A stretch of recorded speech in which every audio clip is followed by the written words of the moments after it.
जो लोग भी आ रहे हैं वो खान नहीं, चूँकि उनके दुनिया के सबसे बड़े धर्म गुरु शिया धर्म के हैं, उनके 86 साल की उम्र में इस तरह से अमेरिकी हमले में मारे जाने, इजराइल अमेरिकी हमले में मारे जाने के बाद शिया धर्म के लोगों में जो शोक का माहौल है वो ये है। तो ईरान को एक न्यूक्लियर थ्रेट मानते हुए अमेरिका और इजराइल ने ये तगड़ा हमला किया है। बदले में गल्फ कंट्रीज, खबरें बहुत तरह की आ रही हैं कि सऊदी के प्रिंस भी ईरान के खिलाफ थे, ऊपर तो बातचीत करने की बात करते थे।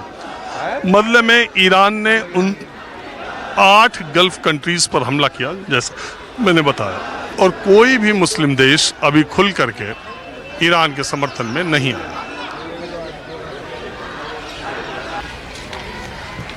आपका नाम क्या है? फिरोज रब्बानी। जी, फिरोज रब्बानी। आप कुछ बोलना चाहेंगे? बस क्या कहें, आज एक मजलूमों के लिए बोलने वाला नहीं रहा, बहुत अफसोस हुआ। दुनिया की जो सबसे बड़ी ताकतें अपने आप को कहती हैं, उन्होंने एक 85 साला बूढ़े को, ज़ईफ़ को, रात में घर पे बम गिरा के इस तरह से मार डाला। और उसका कसूर सिर्फ इतना था कि वो अपने देश की हित की बात करता था। उसका कसूर इतना था कि वो उन लोगों की बात करता था जिनसे अपने घर छीने गए थे, उनकी बात करता था जिनके लिए पानी बंद कर दिया, उनकी बात करता था जिनको खाना नहीं दिया गया था। बस यही जुर्म था। आपको मालूम होगा कि अमेरिका और इजराइल ने उनके ऊपर आरोप क्या लगाया और किस वजह से हमला किया? जी, यही आरोप सद्दाम हुसैन पर भी लगा था। वेपन ऑफ मास डिस्ट्रक्शन का आरोप लगाया था। पूरा इराक उजड़ गया, आज तक कोई वेपन ऑफ मास डिस्ट्रक्शन नहीं मिला। और यही आरोप, परमाणु बम का आरोप, हथियार का आरोप लगा लगा के इतने साल गुजर गए। IAEA की सारी टीम जांच कर चुकी, सब ने कहा कुछ भी नहीं है, फिर भी आप मानने को तैयार नहीं। वेस्टर्न कंट्रीज़ की ये जो विचारधारा और ये जो उनका जो तरीक़ा है कि जहां उनके इंटरेस्ट की बात नहीं होती है, सरकारों को इस तरह से दबाना, ख़त्म करना और वहाँ को सत्ता परिवर्तन करवाना, ये पूरे विश्व के लिए ख़तरनाक चीज़ है। मैं ये आपसे पूछ रहा हूँ कि जो बड़ा सवाल जो लोगों के दिमाग में पूरी दुनिया में घूम रहा है, एक तो ये नया वर्ल्ड ऑर्डर है, और दूसरा ये कि बहुत बड़ा जियो पॉलिटिकल जिसको बोलते हैं शिफ्ट है कि मध्य पूर्व में, मिडिल ईस्ट में, पश्चिम एशिया जो भी कह लीजिए, वहाँ तमाम मुस्लिम देशों के मौजूदगी के बावजूद ईरान के साथ कोई खड़ा नहीं हुआ। उल्टे ईरान को उन देशों पर हमला करना पड़ा, आपने देखा ही होगा। वो इसलिए है कि वो देश की जनता का स्टैंड नहीं है। उन देशों में इनके कुछ किराए के लोग बिठाए गए हैं, वो उनका स्टैंड है। वरना कल जब ईरान ने रिटेलिएशन में बहरीन और दूसरी जगहों पे जब अमेरिकन बेसिस को टारगेट किया, वहाँ की जनता जश्न मना रही थी, लेकिन वहाँ के रूलर्स खुश नहीं थे। तो ये आप जिन मुस्लिम देशों की बात कर रहे हैं, वो तो सब उन्हीं के बिठाए हुए किराए के लोग हैं। और दिलचस्प बात ये है, ईरान के खिलाफ इन्होंने डिक्टेटरशिप का झंडा उठा के हमला किया कि यहाँ डिक्टेटरशिप है। गल्फ के अंदर, मिडिल ईस्ट के अंदर इनके जितने भी साथी हैं, सबके सब डिक्टेटर हैं, सबके सब डिक्टेटर हैं।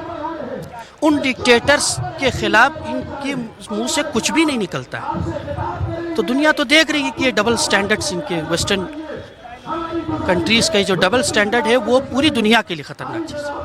अभी 1.5 महीने पहले एक 12 दिन का वार हुआ था दोनों। उसके बाद खामनेई साहब के खिलाफ या मौजूदा सरकार के खिलाफ या सिस्टम के खिलाफ, ईरान में भी लोग कहते हैं सड़कों पर आए थे। और उसको कैसे आप देखते हैं? क्योंकि जो दूसरे देख रहे हैं नेतन्याहू और ट्रंप क्या बोल रहे हैं। देखिए, वो जो 12 दिन की जंग के बाद हाल में जो लोग सड़कों पर आए, गवर्नमेंट ने भी कहा कि कुछ मांगे लोगों की जेन्युइन मांगे। क्यों? क्योंकि महंगाई बहुत ज़्यादा थी, इन्फ्लेशन बहुत ज़्यादा था, जिसके चलते लोगों की परेशानियां थी वो जेन्युइन थी। सरकार ने उसको वेलकम किया और प्रोटेस्ट को वेलकम किया। लेकिन लोगों को गिरफ्तार किया। जी, लेकिन गिरफ्तार कब किया?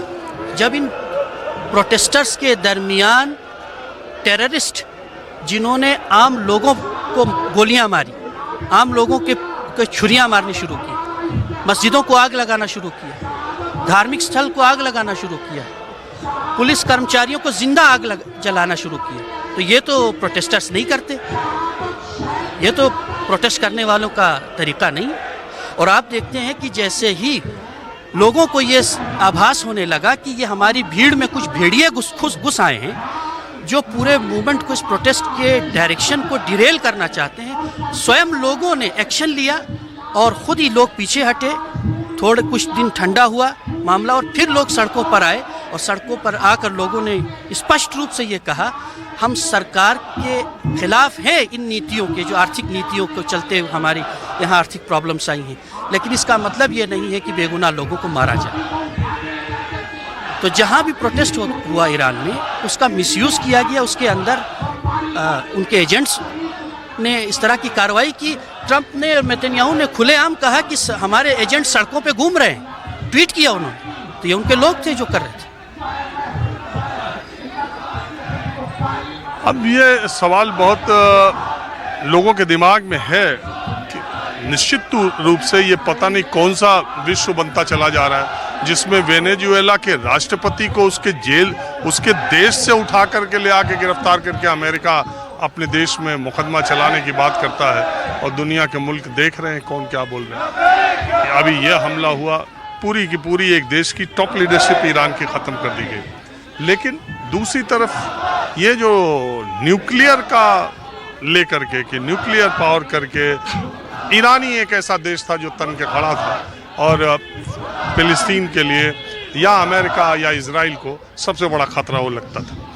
इसकी वजह से आपको लगता है कि जो 79 से इस्लामिक रिवॉल्यूशन हुआ है और उसके बाद के जो सैंक्शंस हैं, अंतर्राष्ट्रीय स्तर पर इतने प्रतिबंध हैं अमेरिका को या ईरान को, आपने खुद ही कहा, उनकी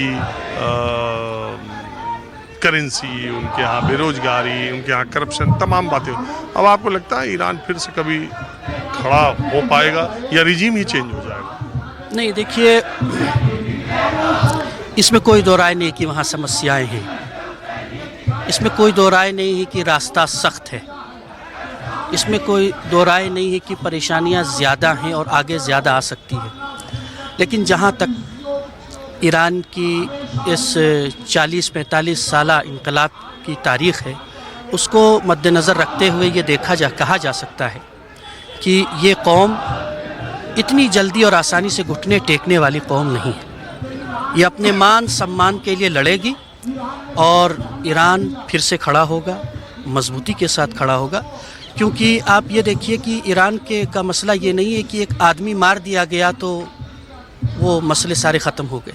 वो एक विचारधारा है, उस विचारधारा के एक प्रतिनिधि का नाम खामेनेई है। खामेनेई नहीं रहे, लेकिन वो विचारधारा अभी भी है। और वो विचारधारा जो मजलूमों का साथ देने वाली विचारधारा, वो विचारधारा जो बेकसों के लिए बात करने वाली विचारधारा, वो विचारधारा जो अपने हक के लिए खड़े होना सिखाने वाली विचारधारा, वो विचारधारा वहाँ के बच्चों में, वहाँ की औरतों में, वहाँ के बूढ़ों में, वहाँ के जवानों में आज भी वैसे ही देखने को। अच्छा, मैं देख रहा था, वैसे लखनऊ में भी मैं गया था तो शियाओं से मैंने एक कार्यक्रम किया था।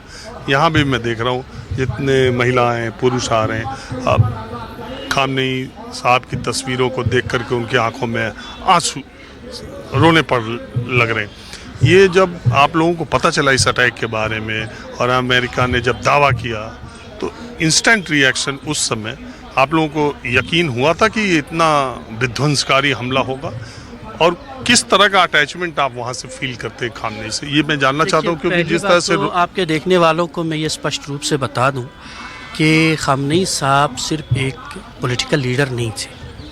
बहुत सारे लोगों को यहाँ ये लगता है कि एक पॉलिटिकल लीडर के लिए इतना शोर मचाया जा रहा है, ऐसा नहीं है। खामनेई साहब एक पॉलिटिकल लीडर होने के साथ साथ एक स्पिरिचुअल लीडर थे, एक रिलीजियस लीडर थे। और हमारे यहाँ बच्चा जब 15 साल का हो जाता है, मैच्योर हो जाता है, उसको अपनी जीवन शैली को तय करने के लिए जिस तरह से एक गुरु के साए में अपनी ज़िंदगी गुजारनी होती है, ये हमारे यहाँ अनिवार्य होता है। खामनेई साहब हमारे वो गुरु थे जिनकी तालीमात और जिनका मार्गदर्शक लेकर उनकी तालीमात के साए में हर इंसान अपनी ज़िंदगी, अपनी इबादत और अपने तमाम कार्यों को करता था। तो खामनेई साहब से अटैचमेंट एक बच्चे से लेकर बूढ़े तक का इसलिए है क्योंकि वो अपनी ज़िंदगी की हर चीज़ उनसे पूछे करता है, उनके मार्गदर्शकों पे चलने की कोशिश करता है।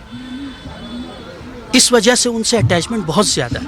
नहीं, आप हिंदुस्तान में हैं, वो ईरान में है, नहीं एक मिनट, शिया धर्म के वो सर्वोच्च नेता, धार्मिक गुरु माने जाते हैं। तो यहाँ से आपका उनसे कनेक्ट किस तरीके से, जैसे आम लोग ये समझते होंगे, मैं जानना चाहता हूँ। मैं ये बताऊँ, जिस तरह से भारत के अंदर एक बहुत बड़ी माइनॉरिटी बस्ती है, ईसाई कम्युनिटी है। ईसाई भारत में रहता है लेकिन उनका धर्म गुरु पॉप होता है।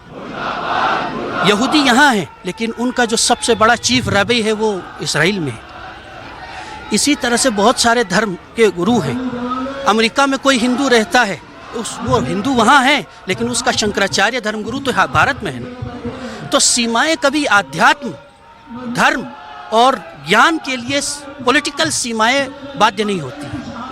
खामनेई साहब को पूरी दुनिया में इसी रूप से उनको देखा जाता था, उनको माना जाता था क्योंकि वो एक स्पिरिचुअल गुरु थे। पॉलिटिकल लीडर वो ईरान की टेरिटरी के लिए थे लेकिन पूरी दुनिया के लिए एक आइडियल, एक अच्छे इंसान जो हमेशा सच का साथ है, स्पिरिचुअलिटी के एक गाइड की हैसियत से उनको जाना जाता है। अच्छा, इसमें शिया और सुन्नी, इसमें कोई बात है?